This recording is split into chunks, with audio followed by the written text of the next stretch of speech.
ಈಶ್ವರೋ ಗುರುರಾತ್ಮೇತಿ ಮೂರ್ತಿಭೇದ ವಿಭಾಗಿನಿ ವ್ಯೋಮವದ್ವ್ಯಾಪ್ತ ದೇಹಾಯ ದಕ್ಷಿಣಾಮೂರ್ತಯೇ ನಮಃ.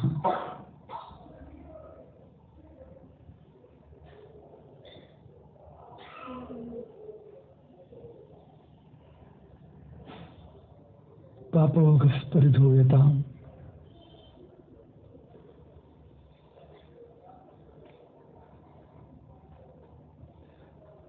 ನಿರ್ವಿಘ್ನ ಪರಿಸಮಾಪ್ತಿ. ಅಜ್ಞಾನ ಯಾವುದೇ ಕಾರ್ಯದ ಕುರಿತು ನಾವು ಬಯಸುವಂಥದ್ದು ನಿರ್ವಿಘ್ನ ಪರಿಸಮಾಪ್ತಿ. ಮುಕ್ತಿ ಪರಿಸಮಾಪ್ತಿ ಆದರೆ ಅದು ನಿರ್ವಿಘ್ನ ಆಗಬೇಕು. ನಿರ್ವಿಘ್ನ ಆಗಬೇಕು ಅಂದರೆ ಅವಿಘ್ನ ಯಾವುದಂದ್ರೆ ಪಾಪವೇ. ಪಾಪಗಳು ಪರಿಹಾರ ಆಗಬೇಕು. ಆ ಪಾಪ ಪರಿಹಾರದ ಬಗೆಬಗೆಯ ಉಪಾಯಗಳನ್ನು ನಾವೀಗ ಚಿಂತನೆ ಮಾಡಿದ್ವು. ಹೇಗೆ ಹೇಗೆ ಜೀವಕ್ಕೆ ಅಂಟಿದ ಕಲಂಕಗಳು ಹೋಗ್ತವೆ, ಹೇಗೆ ಹೇಗೆ ಜೀವಕ್ಕೆ ಅಂಟಿದ ಆ ಕಪ್ಪು ಮಸಿಯನ್ನು ತೊಳೆಯಬಹುದು ಚಿಂತನೆ ಮಾಡಿದ್ವು. ಪಶ್ಚಾತ್ತಾಪ ಆಯಿತು, ಪ್ರಾಯಶ್ಚಿತ್ತ ಆಯಿತು, ಪ್ರಾಣಾಯಾಮ ಆಯಿತು, ದಾನ ಆಯಿತು. ಈಗ ಇನ್ನೊಂದು ಮಾಧ್ಯಮ, ಇನ್ನೊಂದು ದಾರಿ ಯಾವುದು ಅಂದರೆ ತೀರ್ಥಯಾತ್ರೆ. ತೀರ್ಥಯಾತ್ರೆ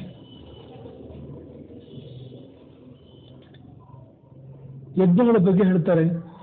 ಯಜ್ಞಗಳು ಪಾಪಗಳನ್ನು ಪರಿಹಾರ ಮಾಡ್ತವೆ, ಮತ್ತೆ ಸ್ವರ್ಗವನ್ನು ಸಂಪಾದನೆ ಮಾಡಿಕೊಡ್ತೇವೆ, ಬೇಕಾದ ಸಂಪಾದನೆ ಮಾಡಿಕೊಡ್ತೇವೆ. ವೇದಗಳಲ್ಲಿ ನೋಡಿದರೆ ಬಗೆ ಬಗೆ ಯಜ್ಞಗಳ ವರ್ಣನೆ ಇದೆ. ನಿಮಗೆ ಏನು ಬೇಕಾದರೂ ಯಜ್ಞಗಳ ಮೂಲಕ ಸಾಧನೆ ಮಾಡ್ಬೋದು.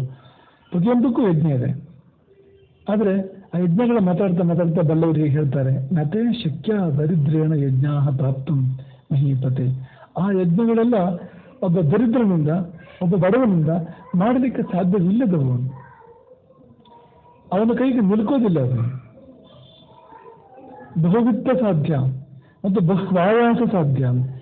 ಬಹುವಿತ್ತ ಸಾಧ್ಯ ಅಂದರೆ ಸಾಧ್ಯ ಯಜ್ಞ, ಆದರೆ ಬಹಳ ವಿತ್ತ ಬೇಕು, ಅದಕ್ಕೆ ಬಹಳ ಸಂಪತ್ತು ಬೇಕು. ಹಾಗೆ ಬಹುವಾಯಾಸ ಸಾಧ್ಯ, ತುಂಬ ಶ್ರಮ ಸಾಧ್ಯ. ಅದು ಬಹು ಜನ ಸಾಧ್ಯ, ತುಂಬ ಜನ ಬೇಕು ಅದಕ್ಕೆ. ಎಲ್ಲೆಲ್ಲೋ ಪ್ರಪಂಚದ ಮೂಲೆ ಇರುವಂತಹ ಪರಿಣತರನ್ನ ಕರ್ಕೊಂಡು ಬಂದು ಅದನ್ನು ಮಾಡಿಸ್ಬೇಕಾಗ್ತದೆ. ಹಾಗಾಗಿ ಮತ್ತೆ ಶಕ್ಯ ಎಲ್ಲರಿಗೂ ಸಾಧ್ಯ ಇಲ್ಲ. ಅದು ನೀನು ದರಿದ್ರ ಆದರೂ ಸಾಧ್ಯವೇ ಇಲ್ಲ ಆ ಯಜ್ಞಗಳನ್ನು ಮಾಡೋದಕ್ಕೆ. ಬಹುಪಕರಣ, ಯಾಕಂದ್ರೆ ಉಪಕರಣಗಳೇ ಬಹಳ ಬೇಕು. ನಾನಾ ಸಂಭಾರ ವಿಸ್ತಾರ ಹಾಗೆಲ್ಲ ಇದೆ. ಹಾಗಾಗಿ ರಾಜರು ಮಾಡ್ಬೋದು, ಪ್ರಾಪ್ಯಂತೆ ಬಾಧ್ಯವೀರೇತೆ, ರಾಜರು ಮಾಡ್ಬೋದು. ಸಮೃದ್ಧ ಇರುವ ಮರೈಕ್ವಚಿತು, ಶ್ರೀಮಂತರು ಮಾಡ್ಬೋದು, ದೊಡ್ಡ ದೊಡ್ಡ ಶ್ರೀಮಂತರು ಮಾಡ್ಬೋದು. ನಾರ್ಥನ್ಯೂನೈ, ಬಡವನಾದ್ರೆ ಅರ್ಥನ್ಯೂನ. ಅರ್ಥನ್ಯೂನ ಅಂದ್ರೆ ದುಡ್ಡು ಕಡಿಮೆ ಇದೆ ಅಂತ, ಬೇರೆ ಅರ್ಥ ಇರ್ಬೋದು ಜೀವನದಲ್ಲಿ, ಹಣ ಕಡಿಮೆ ಇದೆ ಅಂತ. ಅಂಥ ಜನಗಳಿಂದ ಅಸಾಧನೈ, ಸಲಕರಣೆಗಳು ಕಡಿಮೆ ಇದೆ, ಅಂಥ ಜನಗಳಿಂದ ಸಾಧ್ಯ ಇಲ್ಲ. ಹಾಗಾದ್ರೆ ದರಿದ್ರರು ಏನು ಮಾಡಬೇಕು, ಬಡವರು ಏನು ಮಾಡಬೇಕು? ಅದಕ್ಕೆ ಬೇರೆ ಪರಿಹಾರವನ್ನು ಹೇಳಿದರು. ಇವು ದರಿದ್ರರಿಗೆ ವಿಧಿ ಶಕ್ಯ ಪ್ರಾಪ್ತು ನರೇಶ್ವರ, ಪಾಂಡವರಿಗೆ ಹೇಳಿರ್ತಕ್ಕಂಥ ಉಪದೇಶ ಇದು. ದರಿದ್ರರಾದವರು ಕೂಡ ಮಾಡ್ಬೋದು. ಅಂಥ ಪರಿಹಾರ ಯಾವುದಿದೆ? ಯಜ್ಞ ಫಲಕ್ಕೆ ಸಮಾನ ಫಲ ಬರಬೇಕು. ಯಜ್ಞ ಮಾಡಿದ ಫಲವೇ ಬರಬೇಕು, ಆದರೆ ಯಜ್ಞದ ಶ್ರಮ ಇರಬಾರದು. ಇದ್ದರೂ ಕೂಡ ಅದು ಬಡವನು ಕೂಡ ಮಾಡೋ ಹಾಗಿರ್ಬೇಕು. ಅಂಥದ್ದೇನಿದೆ? ಋಷೀಣ ಪರಮಂ ಗುಹ್ಯಮಿದಂ ಭರತ ಸಪ್ತಮ. ಇದು ಗುಟ್ಟು, ಇದು ಪರಮಂ ಗುಹ್ಯಂ, ಅತೀ ಗುಟ್ಟಂತೆ. ಅದು ಈ ಗುಟ್ಟೆಲ್ಲ ರೊಟ್ಟಾಗಿದೆ. ಆಮೇಲೆ ಅಂದರೆ ನಾವು ಶಾಸ್ತ್ರಗಳಲ್ಲಿ, ಗ್ರಂಥಗಳಲ್ಲಿ ನೋಡ್ತೇವಲ್ಲ, ಪರಮಂ ಗುಹ್ಯಂ ಅಂತ ಅವ್ರು ಹೇಳ್ಕೊಂಡಿರೋದು ಒಬ್ರಿಗೊಂದು. ಈಗ ಅದು ಪುಸ್ತಕದಲ್ಲಿ ಪ್ರಿಂಟ್ ಮಾಡಿ ನಾವು ಕೊಟ್ಟಿದ್ದೇವೆ ಅದನ್ನ. ಆದರೆ ಅವತ್ತೇ ಜಾಸ್ತಿ ಜನ ಮಾಡ್ತಾ ಇದ್ರು ಅದನ್ನ, ಇವತ್ತು ಕಡಿಮೆ ಜನ ಮಾಡ್ತಾ ಇದ್ದಾರೆ. ಯಾಕೆಂದ್ರೆ ಗುಟ್ಟು ಅಂತ ಹೇಳಿ ಅದಕ್ಕೊಂದು ಬೆಲೆ ಇಟ್ಟು ಕೊಟ್ಟಾಗ ಅವನು ಅದಕ್ಕೆ ಗೌರವದಿಂದ ನೋಡೋ ರೀತಿಯೇ ಬೇರೆ. ಅದು ಬೀದಿಲಿ ಸಿಗುತ್ತೆ ಅಂತಾದ್ರೆ, ಈಗ ನಾಳೆ ಮುತ್ತು ರತ್ನಗಳು ಬೀದಿಲಿ ಸಿಗ್ತವೆ ಅಂತ ಬೆಲೆ ಕಡಿಮೆ ಬಿಡ್ತೇವೆ. ಜೊತೆಗೆ ಸಿಗೋದು ಕಷ್ಟ ಅಂತಲೇ ಅದನ್ನು ನಾವು ಜೋಪಾನ ಮಾಡ್ತೇವೆ, ಅದನ್ನು ಸದುಪಯೋಗ ಮಾಡ್ತೇವೆ. ಹಾಗಾಗಿ ಪರಮಂ ಗುಹ್ಯಂ ಏನಪ್ಪ ಅಂದ್ರೆ ತೀರ್ಥಾಭಿಗಮನಂ, ತೀರ್ಥಯಾತ್ರಾ. ಯಜ್ಞ ರೀತಿ ವಿಶೇಷತೆ, ಯಜ್ಞಕ್ಕಿಂತ ವಿಶೇಷ ಅದು ತೀರ್ಥಯಾತ್ರೆ ಅಂದರೆ. ಹಾಗಾಗಿ ಅನುಪೋಷ್ಯ ತ್ರಿರಾತ್ರಾಣಿ, ಒಂದು 3 ರಾತ್ರಿ ಕೂಡ ಉಪವಾಸ ಇರದೇ ಇದ್ದವನು ಜೀವನದಲ್ಲಿ. ಒಂದು 3 ಹಗಲು 3 ರಾತ್ರಿ ಕೂಡ ಉಪವಾಸ ಇರದೇ ಇದ್ದವನು. ಅದು ನಾವು ತಮಾಷೆ ಮಾಡ್ತಾ ಇದ್ರು. ನಮಗೆ ಪರಿವಾರದಲ್ಲಿ ನಮಗೆ ಒಬ್ಬ ಹಿರಿಯರು ಹೇಳ್ತಾ ಇದ್ರು, ಹೊಟ್ಟೆಯಲ್ಲಿ ಗ್ಯಾಸ್ ತುಂಬಕ್ಕೆ ಬಿಡಬೇಡಿ, ಆಗಾಗ ಏನಾದ್ರು ಹಾಕ್ತಾ ಇರಿ, ಗ್ಯಾಸ್ ತುಂಬೋಕೆ ಅವಕಾಶ ಕೊಡಬೇಡಿ ಹೊಟ್ಟೆಯಲ್ಲಿ. ಜೀವನ ನೋಡಿ ಹಾಗಿರುತ್ತೆ. ಕೆಲವಾದ್ರೂ ದಿನ ಉಪವಾಸ ಮಾಡ್ತಾ ಇದ್ದವನು. ಹಾಗೆ ತೀರ್ಥ ರಣದಿಗಮ್ಯಚ, ತೀರ್ಥಯಾತ್ರೆ ಮಾಡದೇ ಇದ್ದವನು. ಅಗತ್ವ ಕಾಂಚನ, ಚಿನ್ನ ಅಂದರೆ ದ್ರವ್ಯವನ್ನು ದಾನ ಮಾಡದೇ ಇದ್ದವನು, ಗೋವುಗಳನ್ನು ದಾನ ಮಾಡದೇ ಇದ್ದವನು. ದರಿದ್ರವು ನಾಮ ಜಾಯತೆ, ದರಿದ್ರ ಅಂದರೆ ಅವನು ಅಂತ. ಮತ್ತೆ ಅವನು ದರಿದ್ರನಾಗಿ ಹುಟ್ಟಾನೆ. ಮತ್ತೆ ಇದೆಲ್ಲ ಮಾಡದೇ ಇದ್ದವನು, ದರಿದ್ರ ಆದಾಗೆ ಆಯ್ತವನು, ಮತ್ತೆ ಹುಟ್ಟುವುದು ಹಾಗೆ ಹುಟ್ಟಾನೆ ಅವನು ಅಂತ. ಹಾಗಾಗಿ ಇದೆಲ್ಲ ಮಾಡಬೇಕಾದ್ದು. ಆ ಪಟ್ಟಿಯಲ್ಲಿ ತೀರ್ಥಯಾತ್ರೆಯನ್ನು ಹೇಳಿದ್ದಾರೆ. ತೀರ್ಥಯಾತ್ರೆ ವಿವರದ ಬಗ್ಗೆ ಮತ್ತೆ ಹೋಗೋಣ. ಆ ಶಬ್ದನೇ ತುಂಬ ಚೆನ್ನಾಗಿದೆ. ತೀರ್ಥಯಾತ್ರ ಅನ್ನೋ ಶಬ್ದನೇ ತುಂಬ ಚೆನ್ನಾಗಿದೆ. ಈ ತೀರ್ಥ ಅನ್ನೋ ಶಬ್ದದ ಮೂಲ ಧಾತುವಿಗೆ ಏನರ್ಥ ಗೊತ್ತಾ? ದಾಟುವುದು ಅಂತ ಅರ್ಥ. ದಾಟುವುದು ಅಂದರೆ ಹೆಚ್ಚಾಗಿ ನೀರಿಗೆ ಸಂಬಂಧಪಟ್ಟಾಗಿ ಬರ್ತದೆ. ತರಣ ಅಂತ ಹೇಳ್ತೇವಲ್ಲ ನಾವು, ತರಣಂ, ತಾರಕ ನಾಮ ಅಂತ ಹೇಳ್ತಾರೆ. ರಾಮನಾಮವನ್ನು ತಾರಕ ಅಂದ್ರೆ ದಾಟಿಸುತ್ತೆ. ಆ ದಾಟುವಿಕೆ ಅನ್ನೋದು ಒಂದು ನೌಕೆಯಿಂದಲೋ ಅಥವಾ ಈ ಬಾಹುಗಳ ಮೂಲಕ ಅಂದರೆ ಈಜಿನ ಮೂಲಕವೋ ನೀರನ್ನು ದಾಡ್ತೇವಲ್ಲ, ಅದಕ್ಕೆ ಬಳಸೋ ಶಬ್ದ ಅದು ಹೆಚ್ಚಾಗಿದೆ. ಅದನ್ನು ಸಂಸಾರ ಸಾಗರ ಅಂತ, ಸಂಸಾರದ ನೀರು ಒಂದು ಭಾವ ಇರೋದ್ರಿಂದ ಅಲ್ಲಿ ಕೂಡ ಬಳಸ್ತಾರೆ. ಆ ಬಗೆಯ ದಾಟುವ ಪ್ರಕ್ರಿಯೆ ಅದಕ್ಕೆ ಅರ್ಥ ಅಂತ. ತೀರ್ಥ ಶಬ್ದಕ್ಕೆ ಅರ್ಥ ಅದು ಅಂತ. ದಾಟುವಿಕೆ, ತರಣ. ರಾಮನಾಮಕ್ಕೂ ತಾರಕನಾಮ ಬರ್ಲಿಕ್ಕೆ ಕಾರಣ ಹಾಗೆ. ಭಾವಸಾಗರ ಒಂದು ದಾಟಿಸುತ್ತೆ, ಅದು ನೌಕೆ ಆಗುತ್ತೆ ಆ ನಾಮ ಅಂತ. ಹಾಗೆ ತೀರ್ಥ ಶಬ್ದಕ್ಕೆ ಅರ್ಥ ಇದೆ. ಮತ್ತು ತೀರ್ಥ ಶಬ್ದಕ್ಕೆ ಇನ್ನೊಂದು ವಿಶೇಷ ವ್ಯಾಖ್ಯಾನವಿದೆ. ತೀರ್ಥೀಕರುವಂತೆ ತೀರ್ಥಾನಿ. ತೀರ್ಥ ಅನ್ನೋದು ಕೇವಲ ಅದು ಒಂದು ಮಣ್ಣಿಗೂ ನೀರಿಗೂ ಮಾತ್ರ ಹೇಳೋದಿಲ್ಲ, ವ್ಯಕ್ತಿಗಳಿಗೂ ತೀರ್ಥ ಅಂತ ಹೇಳ್ತಾರೆ. ವ್ಯಕ್ತಿಗಳಲ್ಲಿ ಅಂಥ ತಾರಕರ ವ್ಯಕ್ತಿಗಳು ಇರ್ತಾರಲ್ಲ, ಅಂಥ ವ್ಯಕ್ತಿಗಳನ್ನು ತೀರ್ಥ ಅಂತಲೇ ಕರೀತಾರೆ. ಹಾಗಾಗಿ ಈ ಸನ್ಯಾಸಿಗಳ ಉಪನಾಮಗಳ ಪೈಕಿಯಲ್ಲಿ ಅದು ಒಂದು ತೀರ್ಥ ಅನ್ನೋದು ಕೂಡ ಒಂದು ಉಪನಾಮ. ಅದು ಒಂದು ದಾಟ್ತಾರೆ ಮತ್ತು ದಾಟಿಸ್ತಾರೆ ಅಂತ ಅವರಂತ. ಅಂಥವರು ಈ ತೀರ್ಥ ಅನ್ನೋ ಯೋಗ್ಯತೆ ವ್ಯಕ್ತಿಗಿರಲಿ ವಸ್ತುಗಿರಲಿ ಅದೇನು ಮಾಡುತ್ತೆ ಅಂತಂದರೆ, ತನ್ನ ಸಂಪರ್ಕಕ್ಕೆ ಯಾರು ಬಂದರೂ ಅದನ್ನು ತನ್ನ ಹಾಗೆ ಮಾಡುತ್ತಂಥದ್ದು. ತೀರ್ಥೀಕುರುವಂತೆ ತೀರ್ಥಾನಿ ಅಂತ ಪ್ರಸಿದ್ಧವಾದ ಮಾತು. ತೀರ್ಥೀಕುರುವಂತೆ ತೀರ್ಥಾನಿ. ತೀರ್ಥದ ಸ್ವಭಾವ ಏನು ಅಂದರೆ, ಅದು ತನ್ನ ಸಂಪರ್ಕಕ್ಕೆ ಬಂದವನು ತನ್ನ ಹಾಗೆ ಮಾಡುತ್ತೆ. ಪಾಪ ಅದಕ್ಕೆ ಮಾರ್ಕೆಟಿಂಗ್ ಗೊತ್ತಿಲ್ಲ. ಮಾರ್ಕೆಟಿಂಗ್ ಗೊತ್ತಿದ್ರೆ ಹೇಗಿರುತ್ತೆ, ಅದು ಅದ್ರ ರಾಸ್ತಿ ಬಿಟ್ಕೊಡೋದಿಲ್ಲ. ಅವರು ತಮ್ಮ ಕೈಲಿ ಇಟ್ಕೊಂಡಿರ್ತಾರೆ. ನಮ್ಮ ಪ್ರಾಡಕ್ಟ್ ಪ್ರಕಾರ ದುಡ್ಡು ಕೊಟ್ಟು ತಗೊಳ್ಳಿ. ಯಾಕಂದ್ರೆ ಅಂತಹ ಕರೋನಾ ಇದ್ರೆ ಒಂದು ಫ್ರೀ ಕೊಡ್ತೀವಿ ತಗೊಂಡಿದ್ದೆ, ಆದರೆ ಫಾರ್ಮುಲಾ ಕೊಡ್ತಾರೆ ಅವರು, ಕೊಡೋದಿಲ್ಲ ಅಂತ. ಈಗ ನೀವು ಹೋಟೆಲಿಗೆ ಹೋದರೆ ಅವನಿಗೆ ದೋಸೆ ಕೇಳಿದ್ರೆ ದೋಸೆ ಕೊಡ್ತಾನೆ. ನಿಮ್ಮಲ್ಲಿ ಪ್ರೀತಿ ಇದ್ರೆ ನಾವು ದುಡ್ಡು ತಗೊಳ್ತಾನೆ ಇರ್ಬೋದು, ಆದರೆ ಆ ರುಚಿ ಯಾವ್ದು ಬರುತ್ತೆ, ಯಾವ ಕಾಂಬಿನೇಷನ್ ಯಾವ್ದು ಕೇಳಿ ನೀವು ಅಕ್ಕನ ಮಗ ಆದರೂ ಹೇಳೋದಿಲ್ಲ ಅವನು. ಮನುಷ್ಯರಲ್ಲಿ ಸ್ವಾರ್ಥ ಇರುತ್ತೆ, ಆದರೆ ಭಗವಂತ ಅಂದರೆ ನಿಸ್ವಾರ್ಥ ಅಂತ. ತನ್ನ ಹಾಗೆ ಮಾಡೋದೇ ಅವನ ಸ್ವಭಾವ. ಅವನು ಹಾಗೇನು, ಭಗವಂತನೂ ಹಾಗೇನು. ಗುರುವಾದರೂ ಕೂಡ ಹಾಗೆ, ಗುರು ತೀರ್ಥವೇ. ಗುರುವಾದರೂ ಕೂಡ ಹಾಗೇನು, ತನ್ನ ಸಂಪರ್ಕಕ್ಕೆ ಬಂದವನು ತನ್ನ ಹಾಗೆ ಮಾಡ್ತಾನೆ. ಅಲ್ಲ, ಇವನು ಕಲಿತು ಜ್ಞಾನ ಆಗ್ಬಿಟ್ರೆ ಮತ್ತೆ ನನಗೇನು ಬೆಲೆ ಅಂತ. ಅವನು ಗುರು ಅಲ್ಲ, ಅವನು ನನ್ನ ಹಾಗೆ ಆಗಬೇಕು ಅಷ್ಟೇ ಅಲ್ಲ. ಶಿಷ್ಯಾದಿಚ್ಛೇತ್ ಪರಾಜಯಂ, ಅವನು ನನ್ನನ್ನು ಸೋಲಿಸ್ಬೇಕು ಅಂತ. ಶಿಷ್ಯಾದಿಚ್ಛೇತ್ ಪರಾಜಯಂ, ಗುರುವಿನ ಲಕ್ಷಣಗಳಲ್ಲಿ ಒಂದು, ಗುರು ಶಿಷ್ಯನಿಂದ ಸೋಲನ್ನು ಬಯಸ್ಬೇಕು ಅವನು. ನನ್ನನ್ನು ಸೋಲಿಸಲಿ ಶಿಷ್ಯ ಅಂತ ಕನಸು ಕಾಣಬೇಕು ಅವನು, ಆಸೆ ಪಡಬೇಕು ಅವನು. ನನಗಿಂತ ಮಿಗಿಲಾಗಲಿ ಅವನು, ನನಗಿಂತ ಅದಕ್ಕಾಗಲಿ ಅಂತ. ಪಿತೃ ದಶಗುಣಂ ಪುತ್ರ, ತಂದೆ ಹೆಪ್ಪಟ್ಟಾಗಬೇಕು ಮಗ ಅಂತ ಅನ್ನೋ ಹಾಗೆ. ಆ ಮಗ ಅಥವಾ ಶಿಷ್ಯ ಮಗನೇ. ಶಿಷ್ಯ ಗುರು ಅಂದರೆ ತಂದೆ ಮಗ ಸಂಬಂಧವೇ ಅದು. ಹಾಗೆ ತನಗಂತ ಮಿಗಿಲಾಗಲಿ, ತನ್ನನ್ನೇ ಮೀರಿಸಲಿ, ತನ್ನನ್ನೇ ಸೋಲಿಸಲಿ ಅಂತ ಗುರು ಬಯಸಬೇಕು. ಗುರು ಕೂಡ ಹಾಗೆ ತನ್ನವನ್ನು ತನ್ನ ಸಂಪರ್ಕಕ್ಕೆ ಬಂದವರಿಗೆ ಕೊಡ್ತಾನೆ, ತನಗೆ ಶರಣಾದವರಿಗೆ ಕೊಡ್ತಾನೆ. ತನ್ನನ್ನೇ ಕೊಟ್ಟ ಹಾಗೆ, ತನ್ನನ್ನೇ ಮಾಡಿದ ಹಾಗೆ. ಆತ್ಮಸಾಮ್ಯಾವಹತ್ವಾತ್, ಆತ್ಮಸಾಮ್ಯಾವಹವನು ತನ್ನ ಹಾಗೆ ಮಾಡೋನು, ಹಾಗೆ ಮಾಡ್ತಾನೆ. ಹಾಗೆ ಆಗ್ತಾರೆ ಕೂಡ ಅಂತ. ಅದು ಅಲ್ಲಿ ನಿಂತಲ್ಲ, ಯಾವುದನ್ನು ನೀವು ಬಹಳವಾಗಿ ಪ್ರೀತಿಸ್ತೀರಿ, ಬಹಳವಾಗಿ ಭಾವಿಸ್ತೀರಿ, ನೀವು ಹೃದಯದಲ್ಲಿ ಯಾವುದನ್ನು ಇಟ್ಕೊಂಡಿರ್ತೀರಿ, ನೀವು ಹಾಗೆ ಆಗ್ತೀರಿ. ನಾವು ಅಂಥ ತಜ್ಞರನ್ನು ನಾವು ಗಮನಿಸಿದೆ ಅಂತ. ಎಂಥ ತಜ್ಞರು ಅಂದರೆ ಅವರು ಅದೇ ಬಹಳ ಕೌತುಕವಾಗಿದೆ ಅದು. ಈಗ ಗೋವುಗಳನ್ನು ನೋಡಿದರೆ ಇಂಥ ಮನೆಯವ್ರದ್ದು ಅಂತ ಹೇಳ್ಬೋದು ಅಂತ. ಗೋವುಗಳ ಮುಖರಕ್ಷಣೆ ಸರಿಯಾಗಿ ನೋಡಿದರೆ ಇಂಥವ್ರ ಮನೆ ಗೋವು ಅಂತ ಹೇಳ್ಬೋದು. ಯಾಕೆಂದ್ರೆ ಗೋವುಗಳು ಪ್ರೀತಿಸ್ತವೆ ಹಾಗೆ, ಆ ಮನೆಯನ್ನ, ಆ ಮನೆಯವ್ರನ್ನ ಹಾಗೆ ಪ್ರೀತಿಸ್ತವೆ. ಹಾಗಾಗಿ ಮುಖದಲ್ಲಿ ಛಾಯೆ ಬಂದಿರುತ್ತೆ. ನೀವು ಉಪಾಸಕರು ಸರಿಯಾಗಿ ಉಪಾಸನೆ ಮಾಡಿದ್ರೆ ನೀವು ಗಮನಿಸ್ಬೋದು. ಖಾಲಿ ಉಪಾಸಕರಾದರೆ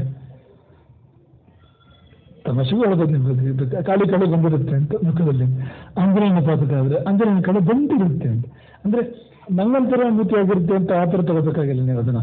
ಛಾಯೆ ಬಂದಿರುತ್ತೆ, ಹನುಮಂತನ ಛಾಯೆ ಬಂದಿರುತ್ತೆ. ಇನ್ನು ಕೆಲವು ಛಾಯೆ ಮಾಡ್ತಾರೆ, ಅದು ಬೇರೆ ವಿಷಯ. ಅದು ಪೂರ್ತಿ ಅವನಾಗೆ ಮಾಡಬೇಕು ಅಂತಿಲ್ಲ. ಈಗ ನಮ್ಮ ಭಕ್ತರಾದ ಮಾತ್ರಕ್ಕೆ ಪೂರ್ತಿ ಹಾಗೆ ಅಂದ್ರೆ ಮರದಿಂದ ಮರಕ್ಕೆ ಹಾರ ಮಟ್ಟಕ್ಕೆ ನಾವು ಹೋಗ್ಬೇಕು ಅಂತಿಲ್ಲ, ಹಾಗೆ ಮಾಡ್ಬೇಕಾಗಿಲ್ಲ. ಅಂದ್ರೆ ಹಾಗೆ ಬಂದ್ರೆ ಆ ವಿಷಯ ಬೇರೆ, ಹಾಗೆ ಮಾಡಿಸ್ಬಿಟ್ಟು ಅವನು ಅದು ಬೇರೆ ಸಂಗತಿ ಇಲ್ಲ. ಆದರೆ ನಾವು ಅದನ್ನು ಪ್ರೀತಿಸ್ತಾ ಹಾಗೆ ಆಗ್ತವೆ ಅಂತ. ಹಾಗಾಗಿ ರಾಮಾಯಣವನ್ನು ಓದಿ, ಮಹಾಭಾರತವನ್ನು ಓದಿ ಕೇಳಿ ಅಂತ ಯಾಕೆ ಹೇಳ್ತಾರೆ ಅಂದರೆ, ಆ ಪಾತ್ರಗಳು ನಮ್ಮ ಮೇಲೆ ಅಚ್ಚೊತ್ತಿದಾಗ, ಪ್ರಭಾವ ಬೀರಿದಾಗ ಗೊತ್ತಾಗದಂತೆ ನಾವು ಅವರ ಹಾಗೆ ಆಗ್ತಾ ಹೋಗ್ತೇವೆ ಅಂತ. ಹಾಗಾಗಿ ನೀವು ಯಕ್ಷಗಾನದಲ್ಲಿ ಅಲ್ಲಿ ಇಲ್ಲಿ ಎಲ್ಲ ನೀವು ಖಳಪಾತ್ರಗಳನ್ನು ವಿಜೃಂಭಿಸುವ ಹಾಗೆ ಮಾಡಬೇಡಿ, ಖಳಪಾತ್ರಗಳನ್ನ ಮೆರೆಸಬೇಡಿ.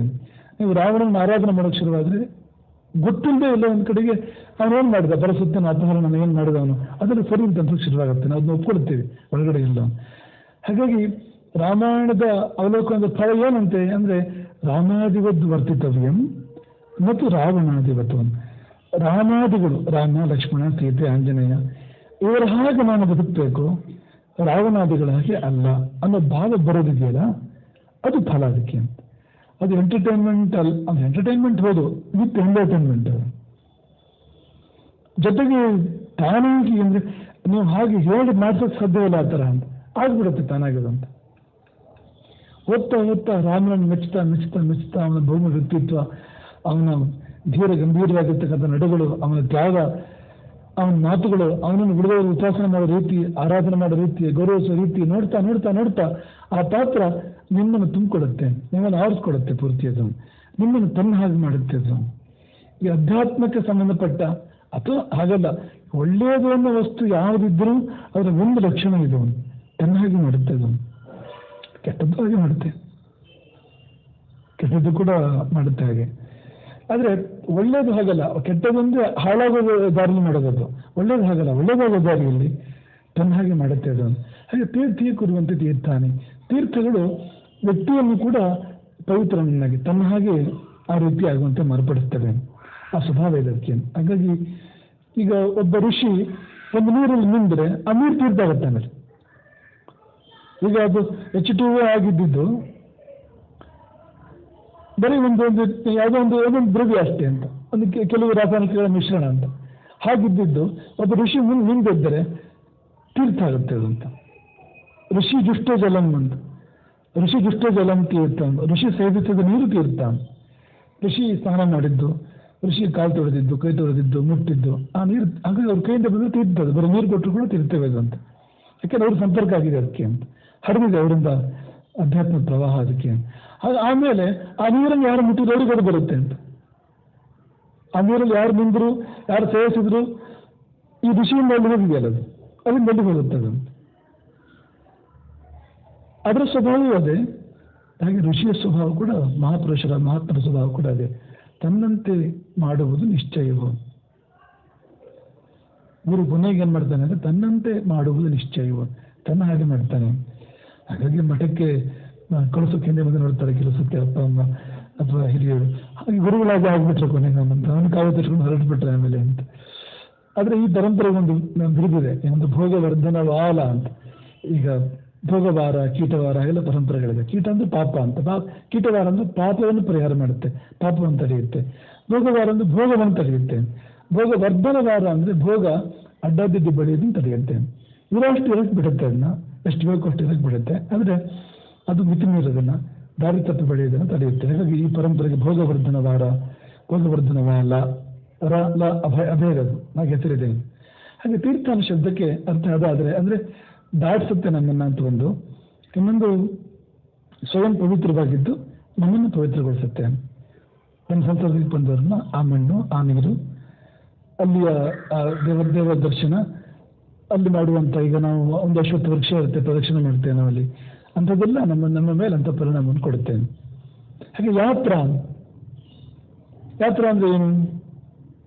ಎರಡೇ ಶಬ್ದ ಇದರಲ್ಲಿ. ಯಾವ ಧಾತುವಿಗೆ ಪ್ರಾಪಣೆ ಅಂತ, ತಲುಪಿಸೋದು ಅಂತ ಅರ್ಥ ಇದೆ. ತಲುಪಿಸೋದು ಅಂತ. ಯಾನ ಅಂದ್ರೆ ಹೋಗೋದು ಅಂತ, ಯಾನ ಪ್ರಯಾಣ ಹೋಗೋದು ಅಂತ. ತ್ರ ಅಂದ್ರೆ ಕಾಪಾಡೋದು ಅಂತ, ತ್ರ ಶಬ್ದಕ್ಕಂತ ಕಾಪಾಡೋದು. ತ್ರಾಣ ಅಂದ್ರೆ ಕಾಪಾಡೋದು ಅಂತ. ಈಗ ತಾಕತ್ತಿಗೆ ತ್ರಾಣ ಅಂತ ಹೇಳ್ತಾರೆ ಕನ್ನಡದಲ್ಲಿ, ಅದು ಅರ್ಥಾಂತರ ಬೇರೆ ಅರ್ಥಕ್ಕೆ ಬಂದಿದೆ ಸ್ವಲ್ಪ. ಅದು ಮೂಲ ಅರ್ಥದಲ್ಲಿ ತ್ರಾಣ ಅಂದರೆ ರಕ್ಷಣೆ ಅಂತ. ಈ ತಾಕತ್ತಿಗೆ ರಕ್ಷಣೆ ಮಾಡುತ್ತೆ ಅದು ಅಂತ. ಹಾಗಾಗಿ ಅಲ್ಲಿಂದ ಬಂತು ಅರ್ಥ, ಸ್ವಲ್ಪ ಅರ್ಥ ಆ ಕಡೆ ಕಡೆ ಅರ್ಥ ಹೋಗುತ್ತಲ್ಲ ಅದು. ಹಾಗಾಗಿ ಬಲ ಇರೋದು ಅದಕ್ಕೋಸ್ಕರ, ರಕ್ಷಣೆ ಮಾಡೋಕ್ಕೋಸ್ಕರ ಇರುವಂಥದ್ದು. ಅಥವಾ ನಮಗೆ ಬಲ ಇದೆ, ನಮ್ಮ ರಕ್ಷಣೆ ನಾವು ಮಾಡ್ಕೋತೀವಿ ಅಂತ ಆ ಅರ್ಥದಲ್ಲಿ ಬಂದಿರುತ್ತೆ ಅದು. ಹಾಗೆ ಯಾ ಅನ್ನೋದು ಪ್ರಯಾಣವನ್ನು ಹೇಳಿದೆ, ತ್ರ ಅನ್ನೋದು ರಕ್ಷಣೆಯನ್ನು ಹೇಳುತ್ತೆ. ನಿಮ್ಮ ಪ್ರಯಾಣ ನಿಮ್ಮನ್ನು ರಕ್ಷಣೆ ಮಾಡುತ್ತೆ, ನಿಮ್ಮ ಸಂಚಾರ ನಿಮ್ಮನ್ನು ರಕ್ಷಣೆ ಮಾಡುತ್ತೆ. ಎಲ್ಲಿ ಅಂದರೆ ತೀರ್ಥಯಾತ್ರೆಯಲ್ಲಿ ಅಂತ. ನೀವು ತೀರ್ಥಗಳನ್ನು ಸಂಚರಿಸಿದಾಗ, ಪುಣ್ಯಕ್ಷೇತ್ರಗಳನ್ನು ಸಂಚರಿಸಿದಾಗ ಆ ಪ್ರಯಾಣ ಇದೆಯಲ್ಲ ಅದು ನಿಮ್ಮನ್ನು ಕಾಪಾಡುತ್ತೆ, ನಮ್ಮನ್ನು ಉದ್ಧಾರ ಮಾಡುತ್ತೆ ಅದನ್ನು. ಹಾಗಾಗಿ ಯಾತ್ರಾ ಅಂತ ಅದಕ್ಕೆ ಹೇಳೋದು.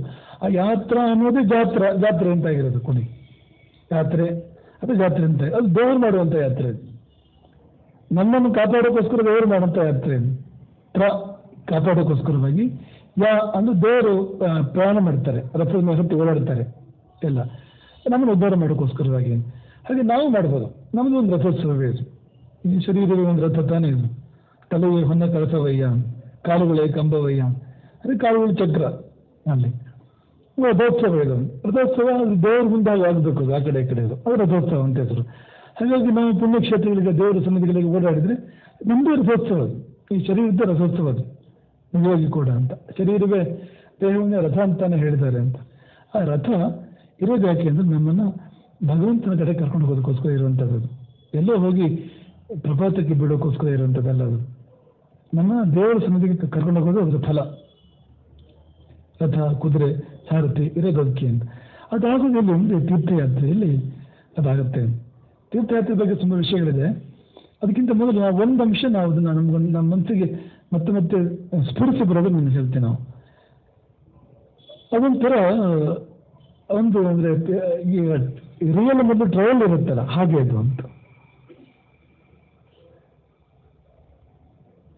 ಅಂದರೆ ರಿಯಲ್ ಯಾವುದು?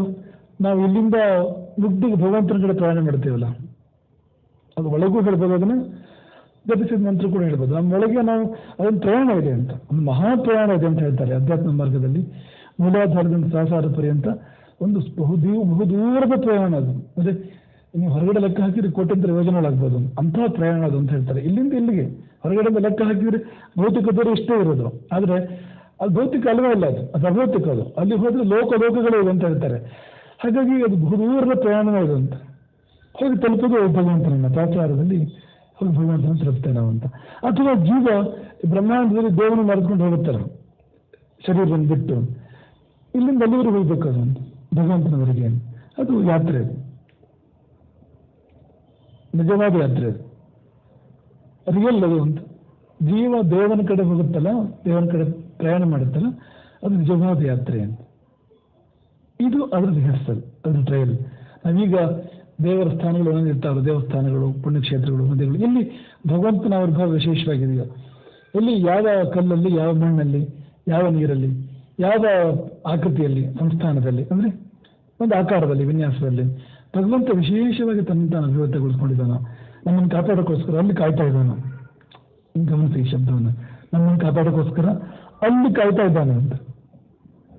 ಅಲ್ಲಿಗೆ ನಾವು ಹೋಗ್ತೇವಲ್ಲ, ಕಾಶಿಯಲ್ಲಿ ವಿಶ್ವೇಶ್ವರ ಇದ್ದಾನೆ, ನಾವು ಇಲ್ಲಿಂದ ಪ್ರಯಾಣ ಮಾಡ್ತೇವೆ ಕಾಶಿ ಕಡೆಗೆ ಅಂತ. ಆ ಯಾತ್ರೆಯನ್ನೇ ಹೋಲುವಂಥ ಯಾತ್ರೆ ಇದು ಅಂತ.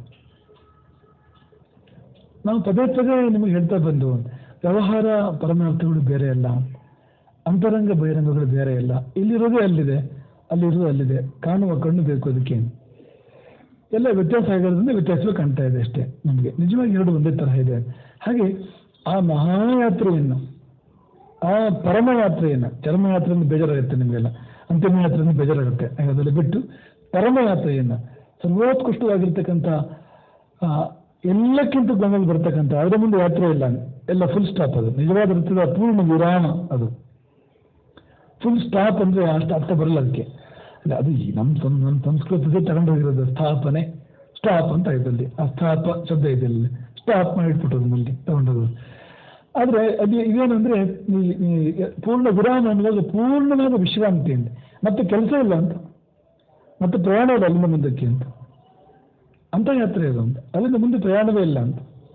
ಹಾಗೆ ಅದನ್ನೇ ಹೋಲುವಂಥ ಎಲ್ಲ ರೀತಿಯಿಂದಲೂ ಅದನ್ನೇ ಹೋಲುವಂಥ ಒಂದು ಪ್ರಯಾಣ ಇಲ್ಲಿ ನಾವು ಜೀವಂತ ಇದ್ದಾಗ ಮಾಡ್ಬೋದು ಅಂತ, ಇಲ್ಲೇ ಮಾಡ್ಬೋದು ಅಂತ. ಕಾಶಿಗೆ ಹೋಗು, ಕೈಲಾಸಕ್ಕೆ ಹೋಗು, ರಾಮೇಶ್ವರಕ್ಕೆ ಹೋಗು, ದೇವರನ್ನು ಲಕ್ಷ್ಯವಾಗಿಟ್ಕೊಂಡು ಪ್ರಯಾಣ ಮಾಡ್ತೇವೆ ನಾವು. ಇಲ್ಲ ಒಂದು ಪ್ರಯಾಣದಲ್ಲೂ ಕೂಡ ನಾನಾ ಥರದ ಅನುಭವಗಳಾಗ್ತವೆ, ಎಡರು ತೊಡರುಗಳು ಬರ್ತವೆ, ಎಲ್ಲವೂ ಆಗ್ತವೆ ಅಂತ. ಇಲ್ಲಿ ಏನಾಗುತ್ತೆ ದೇವರನ್ನು ಸೇರ್ಬೇಕಾದ್ರೆ ಅಂಥದ್ದೆಲ್ಲ ಆಗುತ್ತೆ ಅಂತ. ನಾವು ಈ ಮೊದಲೇ ನಿಮ್ಗೆ ಹೇಳಿದ್ರು, ದಾನ ಅಂತಂದ್ರೆ ತ್ಯಾಗದ ಅಭ್ಯಾಸ ಅದು ಅಂತ.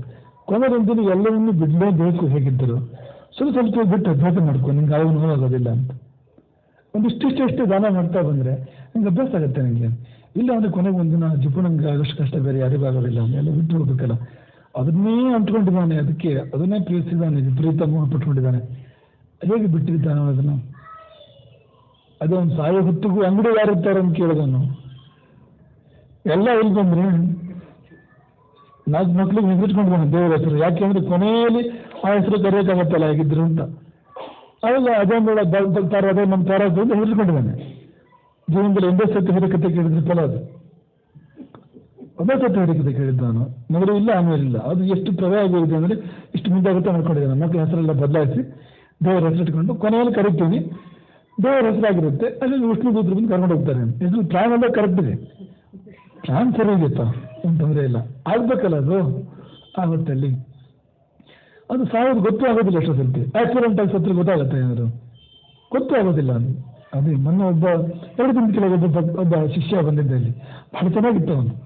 ಅವನಿಗೊಂದು ದೊಡ್ಡ ಆಕ್ಸಿಡೆಂಟ್ ಆಯಿತು. ಪ್ರತಿ ವರ್ಷ ಡಿಸೆಂಬರ್ 27 ಆಕ್ಸಿಡೆಂಟ್ ಆಗುತ್ತೆ ಒಂದು. ಹೌದು, ಆ ಡೇಟಿಗೆ 3 ವರ್ಷದಿಂದ ಆಗ್ತಾ ಇದೆ ಆ ಥರ ಅವರಿಗೆ ಆಕ್ಸಿಡೆಂಟ್ ಆಯಿತು. ಅವನಿಗೆ ಎದುರುಗಡೆ ಗೊತ್ತಾಗ್ತಾ ಇದೆ, ಕಾರು ಹೋಗಿ ಗುದ್ದುತ್ತಾ ಇದೆ ಅದಕ್ಕೆ, ಲಾರಿಗೆ. ಆ ತಂದೆ ಮಗ ಇದ್ದಾರೆ ಮುಂಗಡೆಗೆ, ಈಗ ಹೋದ್ರು ಅಂತ ಅವ್ರಿಗೆ ಗೊತ್ತಿದೆ ಅಂತ. ಕಣ್ಣು ಮುಚ್ಚಿ ಮಗಳನ್ನ ಅಪ್ಪಿದಂತೆ ಅವನಲ್ಲಿ. ಅಪ್ಪುವಾಗ ಹೇಳಿದ್ನಂತೆ, ಸತ್ತರೆ ಗುರುಸ್ಥಾನಕ್ಕೆ ಹೋಗೋದು, ಹೋದ್ರೆ ಗುರುಸ್ಥಾನಕ್ಕೆ ಹೋಗೋದು, ಇದ್ರೆ ಹೋಗಿ ಗುರು ದರ್ಶನ ಮಾಡಿದ್ದೇನೆ ಅಂತ. ಆಮೇಲೆ ನೋಡಿದ್ರೆ ಅದೇ ಅವ್ನು ಸ್ವಲ್ಪ ಚೂರು ಹೊತ್ಬಿಟ್ಟು ಕಣ್ಣು ಬಿಟ್ಟನಂತೆ. ಎಲ್ಲ ಢಮ್ ಶಬ್ದ ಎಲ್ಲ ಒಂದೆಲ್ಲ ಮುಗಿತಲ್ಲ. ಆಮೇಲೆ ಕಣ್ಣು ಬಿಟ್ಟನಂತೆ. ಕಣ್ಣು ಬಿಟ್ಟು ಇನ್ನೂ ಬದುಕಿದ್ದಾನೆ ಅಂತ, ಬದುಕಿದ್ದವನು. ಆಮೇಲೆ ನೋಡಿದ್ರೆ ಒಂದು ತೊಟ್ಟು ರಕ್ತ ಕೂಡ ಹೋಗಿಲ್ಲ ಅವರಿಗೆ, ಹೊರಗಡೆ ಒಂದು ತೊಟ್ಟು ರಕ್ತ ಕೂಡ ಹೋಗಿಲ್ಲ ಅಂತ. ವಾಹನದೊಳಗಡೆಗೆ ವಾಹನಕ್ಕೆ 1.5 ಲಕ್ಷ ರೂಪಾಯಿ ಖರ್ಚಾಯ್ತಂತೆ. ಪಾಪ ಎಲ್ಲ ಪಟ್ಟಿ ಹೋಗ್ತಾರಂತೆ. ಅದಕ್ಕೆ ದೇವರ ಸ್ಮರಣೆ ಮಾಡೋಕ್ಕೆ ಗೊತ್ತಿಲ್ವಲ್ಲ ವಾಹನಕ್ಕೆ. ಪಾಪ ಅದಕ್ಕೆ ಮುಗಿಲಿಲ್ಲ, ಅವ್ರದ್ದು ಇಲ್ಲ ಅಂತ ಹೇಳ ಪಾಪ ಎಲ್ಲ ಪಟ್ಟಿ ಅದಕ್ಕೆ ಅಂತ ಅವ್ನು ಬಂದಿದ್ದ ದರ್ಶನ ಮಾಡೋಕ್ಕೆ ಅಂತ. ಹಾಗಾಗಿ ಹೋದ್ರೂ ನಿಮ್ಮನ್ನ ನೋಡ್ತಾನೆ ಗುರುಗಳೇ, ಅಲ್ಲಿ ಇದ್ರೂ ನಿಮ್ಮನ್ನ ನೋಡ್ತಾನೆ, ಬಂದು ನಿಮ್ಮನ್ನ ನೋಡ್ತಾನೆ ಅಂತ ಅವ್ನು ಹೇಳ್ಕೊಂಡಿದ್ದ ಅಂತ ಅಲ್ಲಿ ಅಂತ. ಹಾಗೆ ಅನುದೀಕ್ಷಿತ ಅಂತ ಕೆಲವೊಂದು ವಿಶೇಷಗಳು ಅವನು ಸಾಮಾನ್ಯ ಮನುಷ್ಯನಲ್ಲ. ಯಾಕೆಂದ್ರೆ ಆ ಕ್ಷಣದಲ್ಲಿ ನೆನಪಾಗಬೇಕಲ್ಲ. ನಾವು ಜೀವನದಲ್ಲಿ ಯಾವುದಕ್ಕೆ ಎಲ್ಲಕ್ಕಿಂತ ಹೆಚ್ಚು ಮಹತ್ವ ಕೊಟ್ಟಿರ್ತೇವೆ ಅದು ನೆನಪಾಗುತ್ತೆ ಆ ಕ್ಷಣದಲ್ಲಿ. ನಮ್ಗೆ ಚಾನ್ಸ್ ಕೊಟ್ಟರೆ, 1 ನಿಮಿಷ ಟೈಮ್ ಕೊಟ್ಟರೆ, ಸಾಹಿತ್ಯ ನಮ್ಗೆ ಗೊತ್ತಾದರೆ ಜೀವನದಲ್ಲಿ ಯಾವುದನ್ನು ಎಲ್ಲಕ್ಕಿಂತ ಹೆಚ್ಚು ನಾವು ಭಾವಿಸಿರ್ತೇವೆ ಅದು ನಮ್ಮ ಕಣ್ಮುಂದೆ ಬರುತ್ತೆ. ಅವ್ನ ಕಣ್ಮುಂದೆ ಬಂತು ಅಂದರೆ ಅವ್ನ ಜೀವನದಲ್ಲಿ ಎಲ್ಲಕ್ಕಿಂತ ಹೆಚ್ಚಾಗಿ ಭಾವಿಸ್ತಾನೆ ಅಂತ ಅರ್ಥ ಅದನ್ನ ಅಂತ. ಅದು ಸುಲಭ ಅಲ್ಲ ಅಂತ. ಆದರೆ ಈ ಶಕ್ತಿಗೆ ನಾನು ವ್ಯಾಪಾರಿಗೆ ಮಾತ್ರ ದೇವರು ಮೊದಲ ನೋಟಿಸ್ ಬೇರೆ ಕೊಟ್ಟಿದ್ದಾನೆ ಅಂತ, ನೀವು ಹೇಳಿ ಸಾಹಿತಿ ಅಂತ ನನಗೆ ಗೊತ್ತಾಗಿದೆ ಅಂತ. ಕಾಯಿಲೆ ಹೇಳಿದೆ ಅದು, ಇವತ್ತು ಹೋಗ್ತಾನೆ. ಹಾಗಾಗಿ ಎಲ್ಲ ಮಕ್ಕಳನ್ನ ಕರ್ಸ್ಕೊಂಡಿದ್ದಾನೆ ಬೇರೆ ಹತ್ರದಲ್ಲಿ. 4 ಮಕ್ಕಳಿಗೂ ದೇವರ ಹೆಸರು ಬೇರೆ ಬದಲಾಯಿಸಿಟ್ಕೊಂಡಿದ್ದಾನೆ. ಮೊದಲು ಹರಿಕತೆ ಕೇಳಿದ್ರೆ ಬದಲಾಯಿಸಿತ್ತು ಹೆಸರು. ಕರೆಯುವಾಗ ಎಲ್ಲಿ ಒಬ್ಬರ ಹೆಸರು ಕರೆಯುವಾಗ ಇದ್ದಾನೆ ಎಲ್ಲ ಹಾಜಿರಿ ಹಾಕಿದಾಗ ಬಂದಿದ್ದೇನೆ ಗುರುಗಳೇ, ಪ್ರೆಸೆಂಟ್ ಸರ್ ಎಲ್ಲ ಶಾಲೆಯಲ್ಲಿ ಹೇಳ್ತಾರಲ್ಲ, ಹಾಗೆ ಒಂದೊಂದೇ ಮಕ್ಕಳು ಹೇಳ್ತಾ ಬಂದರು, ಇದ್ದಾನೆ ಇಲ್ಲ ಇದ್ದಾನೆ ಪಕ್ಕದಲ್ಲಿ ಬರುತ್ತೆ ನಿಮ್ಮ ಮುಂದೆ. 4 ಹೇಳ್ತಾಗೆ ಸುಟ್ಕೊಂತಾನೆ. ಅಂಗಡಿ ನೀವು ಮಧ್ಯ ನೋಡ್ತಾನೆ ಅಂತ ನಮ್ದು ಆಗ ಅಂತ. ಅಂಗಡಿ ಯಾರಿದ್ದಾರೆ ಹಾಗಾದ್ರೆ ಪ್ರಾಣ ಹೋಗಿತ್ತು. ಪ್ರಾಣ ಹೋಗಿದ್ದು ಅಂಗಡಿಲೇ. ಒಂದು ಪ್ರಾಣ ಹೋಗ್ಬೇಕಾದ್ರೆ ಅವ್ನು ಇದ್ದಿದ್ದಲ್ಲಿ ಅಂಗಡಿಯಲ್ಲಿ ಇದ್ದ ಅವನು ಅಂತ, ಅಂತರಂಗದಲ್ಲಿ ಅಂಗಡಿ ಇದ್ದ ಅಂತ. ಯಾಕೆಂದ್ರೆ ಜೀವಮಾನ ಪರ್ಯಂತ ಮಾಡಿದ್ದದು ಅಂತ, ಇದು ಜೀವನ ಮಾಡಿದ್ದದು ಅಲ್ಲ ಹೋಗುತ್ತೆ ಅದು ಕೊನೆಗೆ, ಹಾಗೆ ಆಗುತ್ತೆ ಅಂತ. ಹಾಗೆ ಕಾಶಿ ಬಗ್ಗೆ ಹೇಳ್ತಾರೆ ಅಂದ್ರೆ, ಕಾಶಿಗೆ ಹೋಗ್ಬೇಕಂತೆ ಜೀವನದಲ್ಲಿ ಅಂತ, ಕಾಶಿಗೆ ಹೋಗ್ಲೇಬೇಕಂತೆ. ಆಗಿನ ಕಾಲದ ಕಾಶಿ ಪ್ರಯಾಣಗಳ ಅದ್ಭುತಗಳು. ಈಗ ಅದಕ್ಕೆ ಸ್ವಾರಸ್ಯ ಇಲ್ಲ. ನೀವು ಫ್ಲೈಟ್ ಹತ್ತಿ ಹೋಗಿ ಇಳಿದು ಬಿಡ್ಬೋದು ಅಲ್ಲಿ. ಕಾಶಿಯಲ್ಲೇ ಇದೆ, ಏರ್ಪೋರ್ಟ್ ಕಾಶಿಯಲ್ಲೇ ಇದೆ. ಕಷ್ಟಪಟ್ಟು ಹೋಗ್ಬೇಕು, ಆಮೇಲೆ ಸ್ವಾರಸ್ಯ ಅದಕ್ಕೆ. ಆಗೆಲ್ಲ ಕಾಲ್ನಡಿಗೆಲ್ಲ ಹೋಗ್ತಾ ಇದ್ರು ಕಾಶಿಗೆ. ಕಾಶಿಗೆ ಹೋಗಿ ತಲುಪ್ತಾನೆ ಇರಲಿಲ್ಲ ಎಷ್ಟು ಜನ. ಕಾಶಿ ಮರಣ ಮುಕ್ತಿ, ಕಾಶಿಯಲ್ಲಿ ಮರಣ ಹೊಂದೋದ್ರಿಂದ ಮುಕ್ತಿ ಸಿಗುತ್ತೆ. ಮತದಾರರಲ್ಲಿ ಸತ್ತವರು ಏನು ಮಾಡೋದು? ಅದೇ ಫಲ ಅಂತ. ಕಾಶಿಗಾಗಿ ಹೊರಟವನು ಮಧ್ಯೆ ಯಾವುದೇ ಕಾರಣಕ್ಕೆ ತೀರ್ಕೊಂಡ್ರು ಕೂಡ ಅದೇ ಫಲ. ಯಾಕೆಂದ್ರೆ ಕಾಶಿಗೆ ಹೊರಟಾಗಿದ್ದೆಲ್ಲ ಅವನು ಅರ್ಧ ದೂರ ಹೊರಗಡೆ ಬಂದಿದ್ದಾನೆ, ಇನ್ನು ಅರ್ಧ ದೂರ ಒಳಗಡೆಯಿಂದ ಹೋಗ್ತಾನೆ ಅಷ್ಟೇ. ಮುಂದುವರಿಯುತ್ತೆ ಪ್ರಯಾಣ ಅದು ಅಂತ. ಅಷ್ಟು ಶ್ರೇಷ್ಠ ಅದು ಅಂತ, ಅಷ್ಟು ಉತ್ಕೃಷ್ಟ ಅದು ಅಂತ. ಹಾಗಾಗಿ ಆ ಮಹಾಯಾತ್ರೆಯ ಒಂದು ರಿಹರ್ಸಲ್ ಹಾಗೆ ಇಲ್ಲಿ ದೇವರನ್ನು ಲಕ್ಷ್ಯವಾಗಿಟ್ಕೊಂಡು ಪ್ರಯಾಣ ಮಾಡೋದು, ದೇವರನ್ನು ಲಕ್ಷ್ಯವಾಗಿಟ್ಕೊಂಡು ಪ್ರಯಾಣ ಮಾಡೋದು, ದೇವರನ್ನು ಲಕ್ಷ್ಯವಾಗಿಟ್ಕೊಂಡು ಪ್ರಯಾಣ ಮಾಡೋದು. ಎಲ್ಲಿ ದೇವರ ಸಾನ್ನಿಧ್ಯ ಎದ್ದು ಪ್ರಕಟ ಆಗಿದೆ ಅಂದರೆ ಎಲ್ಲ ಕಡೆ ಇದ್ದಾನೆ ಭಗವಂತ, ಇದ್ದವ್ರಿಗೆ ಎಲ್ಲೂ ಇಲ್ಲ. ಆದರೆ ಎಲ್ಲಿ ಕೆಲವು ಸ್ಥಾನಗಳು ಇದಕ್ಕೆಂತ ಇದೆ ಅಂತ ಉದ್ಧಾರ ಮಾಡೋಕ್ಕೋಸ್ಕರ ಅಂತ ಅಲ್ಲಿ ಬಂದು ಕಾಯ್ತಾ ಇರ್ತಾನೆ ಅವನು ಅಂತ, ಅಲ್ಲಿ ಬಾ ಅಂತ. ಅಂದರೆ ನಮ್ಮಲ್ಲಿ ಪರಿಭಾಷೆಗಳು ಇರ್ತದೆ, ಅಲ್ಲಿ ಬಾ ಸಿಗ್ತೇನೆ, ಮೆಜೆಸ್ಟಿಕ್ ಹತ್ರ ಬಾ ಸಿಗ್ತೇನೆ ಅಂದಾಗೆ, ಅಥವಾ ವಿಜ್ಞಾನ ಹೋಟ್ಲ ಹತ್ರ ಬಾ ಅಲ್ಲಿ ಸಿಗ್ತೇನೆ ಅಂತ ಅಂದನಿಗೆ ಅವನು ದೇವರು ಕೂಡ ಅಲ್ಲೇ ಕಾಶಿ ಹತ್ರ ಬಾ ಸಿಗ್ತೀನಿ, ರಾಮೇಶ್ವರಕ್ಕೆ ಬಾ ಸಿಗ್ತೀನಿ ಅಂತ ಅಲ್ಲಿ ಕಾಯ್ತಾ ಇರ್ತಾನೆ ಅವನು ಅಂತ.